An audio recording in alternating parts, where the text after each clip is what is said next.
Bonjour à toutes et à tous. On commence par des petites bulles, une délicieuse limonade qu'on trouve à la pression. Ici on est à Sorel-Moussel. On a la chance d'avoir une équipe incroyable.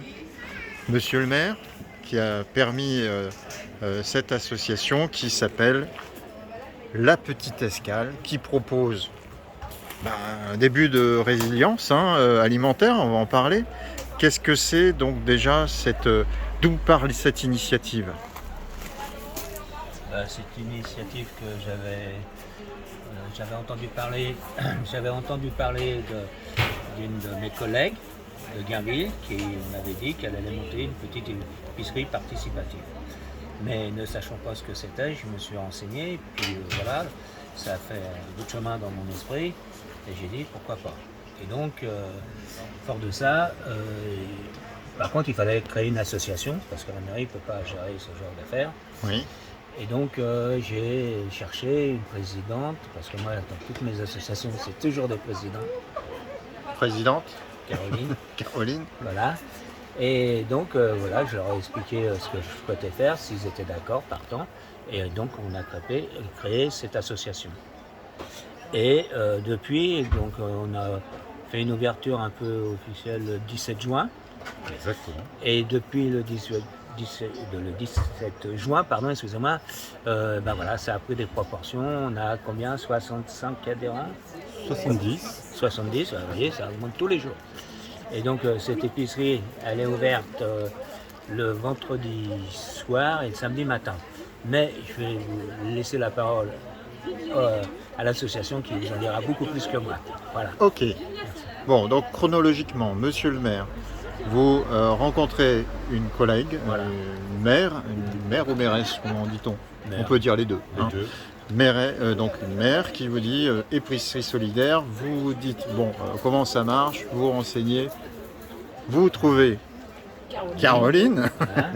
qui décide de mettre en place Il cette... faut savoir que la mairie a mis à disposition des locaux pour l'association d'épicerie participative gracieusement.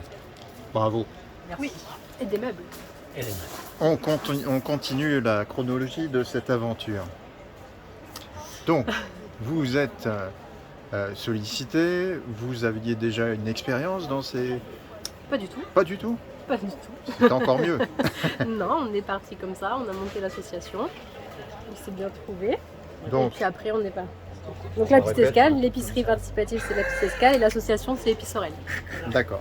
Pourquoi moi j'ai pas un truc comme ça? Eh ben, si vous voulez, monsieur le maire, vous aurez un t-shirt. Après, donc on a trouvé des producteurs, des fournisseurs. Et puis après, je vais laisser la parole à Lucie. Ok. C'est plus facile. Donc, on est sur la prospection de producteurs. C'est ça. On est en Producteurs parallèle locaux. sur la prospection des producteurs et également sur les adhérents pour D'accord. pouvoir avoir des personnes directement concernées par le. Comment vous constituez process. cette association? C'est une association 1901? Oui, C'est oui, une association tout à fait. de fait? Oui, Non, de c'est 1901. une association 1901, donc on monte le bureau, Oui. on fait une grande réunion publique où on invite toutes les personnes du village qui souhaitent venir. Et les questions. Et on fait une enquête également par rapport aux habitudes de consommation des personnes. Les personnes viennent, on explique le concept et là, c'est là que les premiers adhérents arrivent dans l'association. pour nous Ok. aider. En fin de compte, vous avez prospecté le village, ou la ville d'ailleurs, c'est quoi? C'est un village, exactement. Sorel-Moussel est constitué de 1900 habitants à peu près. On a eu à peu près 120 personnes qui sont venues, donc ça veut dire 120 foyers qui étaient intéressés. Et à l'issue de ça, effectivement, maintenant, au bout de 4 mois de fonctionnement, on est à 70 adhérents. C'est une vraie réussite puisque à l'issue du questionnaire public, l'intérêt c'était de retrouver du lien social dans le village et c'est ce qui se produit actuellement. Vous pouvez voir, on a des personnes qui sont là. Au Festival des producteurs, c'est ça? Au marché, aux marché des producteurs. producteurs. Voilà, on participe à ce genre d'événement pour nous faire connaître et également faire proposer les produits qu'on a trouvés avec les producteurs qui travaillent avec nous. D'accord. On va parler de ce qu'il y a. Mais je vais revenir juste un petit peu avant sur cette question de prospection. Comment vous avez fait? Vous êtes allé au porte-à-porte? Vous êtes allé sonner chez les gens? Bon, on veut organiser ça. Pour rassembler autant de personnes à une réunion publique, c'est pas si simple. Grâce au questionnaire, les gens, on leur avait demandé s'ils voulaient rentrer dans l'association, quel producteur ils voudraient. Et donc du coup, ce sont les gens qui ont proposé tout un panel de producteurs et après l'ensemble de ces producteurs a été contacté pour voir s'ils voulaient rentrer dans l'aventure avec nous. D'accord, voilà. Ok. Et donc les gens, ils ont reçu un questionnaire dans leur boîte aux lettres, c'est ça? Ah, super. Il y a une grande enquête publique. Voilà. Okay. Avec la participation de la mairie, on a boité sur toute la commune. Et voilà. Boiter dans le verbe pour dire mettre dans la boîte. Dans la boîte aux lettres, voilà, exactement. On a utilisé tous les moyens de communication qui étaient à notre disposition pour faire remplir le questionnaire et pour annoncer la réunion publique, pour avoir un maximum de personnes. Les réseaux sociaux compris? Les réseaux sociaux également. Et voilà, ça aboutit à un concept qui était viable. Les gens étaient là pour nous soutenir dès le début et on a eu des adhérents vraiment dès le départ.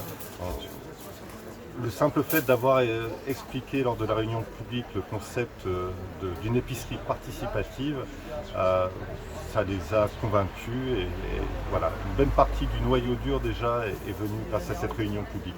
Bon, super. Bravo en tout cas déjà pour cette belle initiative. Alors, Sorel Moussel, imaginons, pardon.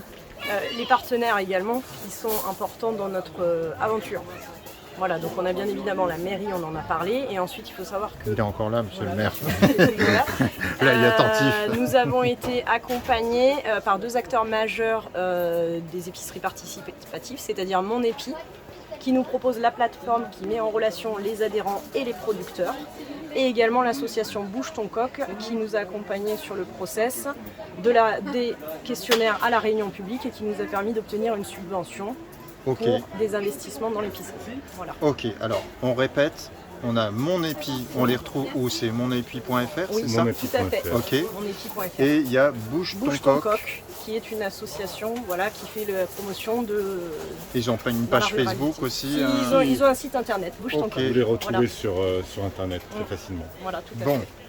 Alors d'ailleurs on a ici Tarif Épi, donc c'est cette association partenaire qui en fait compte met en ligne ça, c'est vos... nos tarifs.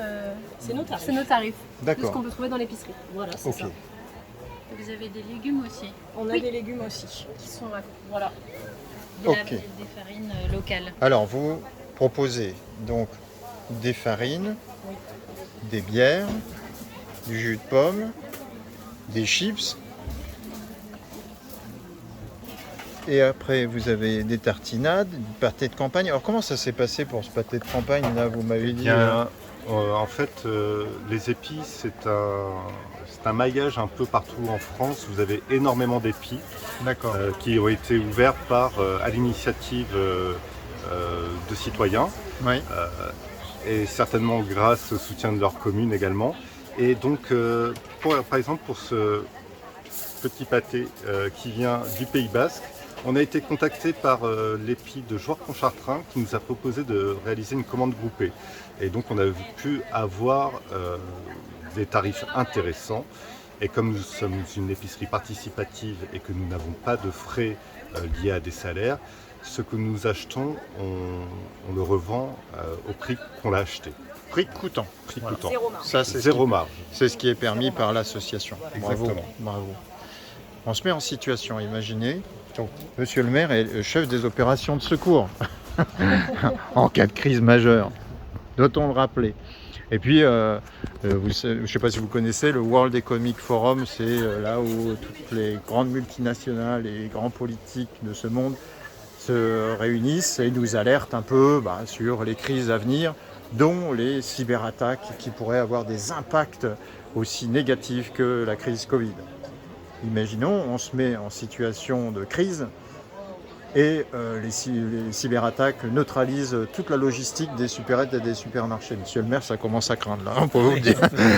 Qu'est-ce qui reste sur la table? essentiellement tout, puisqu'on est en contact, Aussi avec, on est en contact avec nos fournisseurs en direct. la boucherie. Hein. Voilà, ce qui est important, c'est de... On a aussi, comment ça s'appelle Easy Bougie, Boucherie, qui distribue par l'intermédiaire d'épiceries participatives ces produits. Donc les gens passent des commandes, comme pour ça d'ailleurs, et l'association passe les commandes à Easy Boucherie, et le vendredi, les gens récupèrent cette marchandise le vendredi ou le samedi matin, aux heures d'ouverture. Bon, donc c'est pour ça que là, on est sur une démarche de résilience, puisque effectivement, on ne serait pas, si on se remet dans ce scénario où la grande distribution est un peu chancelante, vous auriez la capacité de rassurer aussi les populations. Là, Oui, cette pizza, c'est les gens de Sorel-Moussel. Ils font des très bonnes pizzas, vous allez voir. Et voilà, donc on a la possibilité de... On pourrait vivre en autarcie un certain temps. bon, alors du coup, ça se discute parce que c'est sûr que les chocolats délicieux qui sont là-bas, Eux sont à Bruxelles. bon, le Aussi. cacao, il vient quand même Un peu plus loin. d'un peu plus loin. Oui, On mais bon. pourrait plus manger de bananes, mais en tout cas, on aurait déjà un moyen de pouvoir... Et puis c'est surtout penser aux personnes vulnérables en période de crise, il faut pouvoir rassurer. Alors, en période de crise, quand il y a eu le Covid, on avait mis à disposition de nos personnes les plus âgées, qui ne pouvaient pas se déplacer, un service. Ils nous passaient, on leur donnait on avait rempli un petit bulletin, ils nous marquaient ce qu'ils avaient besoin, et nous, avec le Leclerc de Drive et Prime Fruits à Saucey, on allait chercher leur commission, on leur ramenait, et voilà. Donc on avait assuré un service comme ça pendant tout le temps du Covid. Bravo. Donc, ça, c'est le CCAS qui gère ça. Et ça s'est très bien passé. Et on continue d'ailleurs, malgré qu'il n'y a plus de Covid, certaines personnes âgées qui ont du mal à se déplacer, qui sont toutes seules, on continue à leur faire leurs courses. Alors on repère la résilience aussi aux mains qui se serrent, c'est-à-dire se serrer la main. Donc est-ce que vous observez, vous, que de plus en plus de mains se serrent entre les consommateurs et les producteurs locaux? Alors, j'induis la réponse un petit peu. Oui, bien sûr. Oui, tout à fait, puisque je dirais même qu'en fait, c'est des adhérents qui connaissent les producteurs et qui vont chercher les producteurs pour l'épicerie. Donc ils les connaissent, ils les côtoient, ils connaissent leurs produits. Et voilà, et on a créé, nous, avec l'association, un groupe produit qui, voilà, ils connaissent les producteurs, ils ont l'habitude d'aller les consommer chez eux et ils vont les rencontrer pour leur proposer effectivement, éventuellement, de travailler avec l'association et d'en faire profiter tous les adhérents. Donc on serre des mains aux producteurs par ce biais-là, entre les adhérents et les producteurs eux-mêmes. Et pourquoi c'est résilient ce processus de serrage de main, à votre avis? Si les réseaux sociaux tombent, au moins on connaît la personne. C'est ça le principe. En tout cas, je vous remercie beaucoup pour tous ces renseignements. On va mettre ça en ligne. Je vous envoie ça, hein, Madame la Présidente. Ah, Ce que je voulais dire, le marché des producteurs que vous voyez là, c'est aussi à mon initiative. Oui. C'est dommage de le dire, mais c'est comme ça. Et le premier que j'ai fait, c'est aux Journées du patrimoine de 2019. ah. Et voilà, et ça perdure depuis. Toujours le dimanche des Journées du patrimoine, on fait le marché des producteurs et on y a ajouté les artisans. Bravo. Voilà. On fait un petit panorama pour terminer. Vous voyez. La résilience, c'est le moyen de se régaler en sécurité, c'est ça. Merci à vous toutes et tous. Dernier mot. Non, je n'ai plus rien à dire. Si. Non, non, Ok. Merci à vous. Merci.